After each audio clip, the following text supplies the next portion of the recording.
शेतकऱ्यांनी यासाठी लिलाव रोखण्याचा प्रयत्न केला का बरं. याच्या एक 10 ते 12 वर्ष अगोदर कोर्टामध्ये केस चालू आहे शेतकऱ्यांची, तरी सुद्धा त्यांनी या न्यायाधीश म्हणजे न्यायालयाचा पण अपमान त्यांनी केलेला आहे. कोर्ट में केस चालू है और आप मोर्चा निकाल रहे, कोर्ट की अवमानना नहीं हो रही है? क्या बोले सर? अवमानना नहीं हो रही कोर्ट की? कोर्ट में केस चालू है, अभी निर्णय आया नहीं है? नहीं, निर्णय नहीं आया. तो फिर आप मोर्चा किस बेस पे निकाल रहे?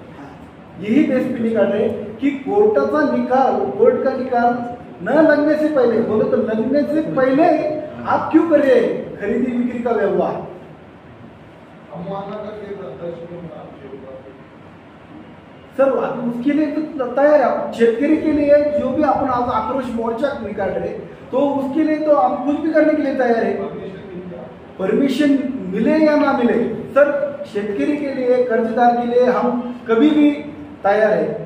उसके लिए हम हमारे पे केस हो जाए, कुछ भी करें, लेकिन ये जो करे हम अपने शेतकरी के लिए कर रहे, न्याय व्यवस्था के लिए कर रहे, उनको न्याय मिळणार इसके लिए कर रहे.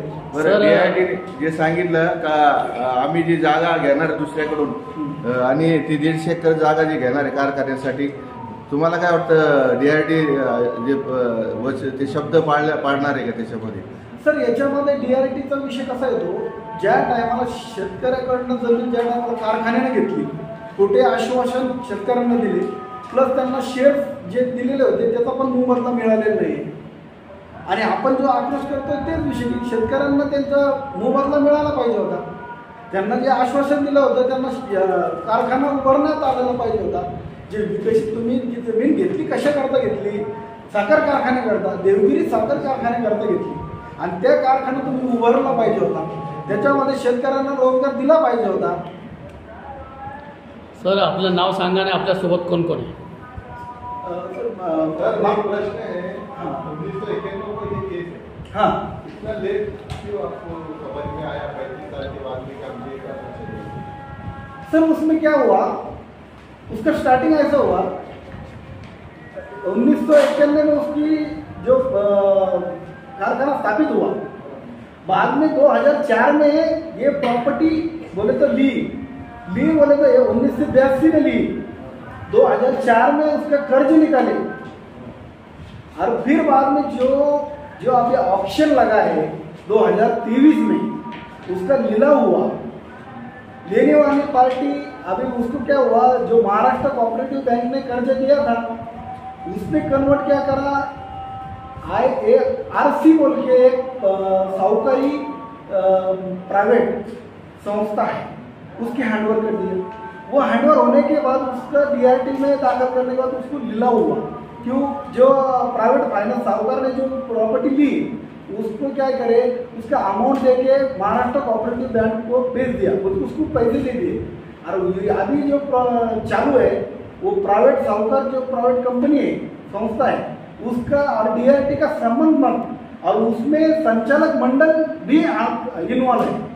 इसमें नुकसान किसका होगा ये बताइए. इसमें नुकसान शेतकरियों को मुआवजा मिल गया था जब जमीनें ली थी, पैसा पूरा मिल गया था. हाँ हाँ. अब सरकार का नुकसान नहीं है, शेतकरियों का नुकसान है. नुकसान किसका है जी इसमें? मोर्चा निकाल रहे, इसमें फायदा किसका है, नुकसान? जी अभी यही पॉइंट है सर. 1982 में जो शेतकरी से जो खरीदी की हुई जमीन वो 1000 रुपए के हिसाब से, 1100 रुपए के हिसाब से जमीन खरीदी गई है और वो देने के दयावान अपने शेतकरी है.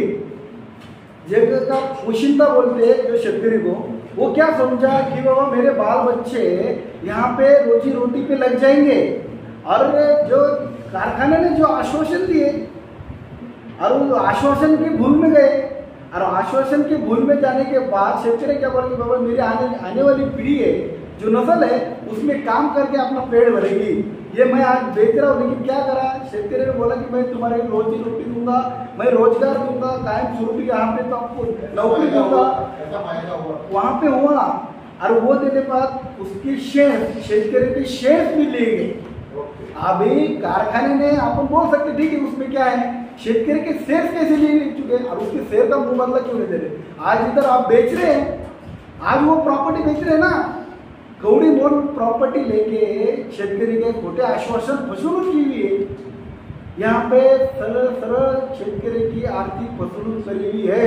और बोलने का बोले तो अभी ऐसा ही हो रहा, अभी का देखो बदलापुर में जैसे मेरे माता बहनी का जैसे बलात्कार हो रहा है, वैसे ही मेरे महाराष्ट्र में मेरे शेतकरी का बलात्कार हो रहा है हर दिन। और वो कैसा हो रहा है, उसका उत्खनन हो रहा है, उसके आंग के जैसे नुच के जैसे बलात्कारी जैसा करता है ना, वो हिसाब से उसकी जमीन हड़प ले रहे, लूट ले रहे हैं। ये हमारे महाराष्ट्र में चल रहा है। और हमारे पार्टी के तरफ से मैं आपको ये कहना चाह रहा हूँ, ये ऐसा अन्याय हम होने नहीं देंगे। और ये डीआरपी की तरफ ये 28 तारीख को हमारा जो मोर्चा, भव्य आक्रोश मोर्चा होने वाला है, ये आक्रोश मोर्चा में जो भी हो जाए हमारी पार्टी खंबीर है। तर एक प्रश्न असा आहे, जे कारखाना बंद पडलेला आहे, 4000 जे कर्मचारी बेरोजगार झालेला आहे, तुम्ही त्यांना न्याय देण्यासाठी काय प्रयत्न करणार आहे? सर आम्ही न्याय देण्यासाठी आमच्या लोकशाही मार्गाने आम्ही महाराष्ट्रभर मोर्चे करणार आहोत. दादा, एक प्रश्न असा होता की प्रकरण 1991 पासून सुरू आहे. 2006 ते घडले, 23 मध्ये लिलाव झाला आणि नंतर काय नंतर मग शेअर होल्डर वगैरे प्रश्न मांडले तुमच्या